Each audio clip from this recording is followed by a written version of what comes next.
Hi friends, packet పాలు మనం మరకబెట్టినప్పుడు మేగడ వస్తుంది కదా. ఆ మేగడతోని మనం చాలా ఉపయోగాలు ఉన్నాయి. మన ఫేస్లో గ్లో రావాలి అన్నా సరే, అలాగే స్కిన్ స్మూత్గా రావాలి అన్నా సరే.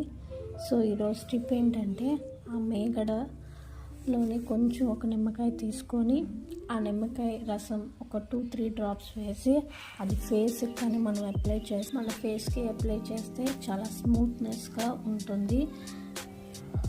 మార్నింగ్ టైం అయినా పర్వాలేదు, ఈవినింగ్ పడుకునే ముందైనా అప్లై చేస్తే చాలా ఫేస్కి చాలా గ్లో వస్తుంది. ఇలా వీక్లీ థ్రైస్ చేస్తే చాలా బాగుంటుంది. సో చాలా లాభాలు మనకి మిల్క్ ద్వారా చాలా యూజెస్ ఉంది. నెక్స్ట్ అలాగే పాల మేగడలోని ఒక టేబుల్ స్పూన్ హనీ తీసుకొని దాన్ని బాగా కలిపి మనం ఫేస్కి అప్లై చేసుకుంటే ఇది ఫేస్లో ఉన్న స్కిన్కి చాలా గ్లో, ఫేస్కి చాలా గ్లో అనేది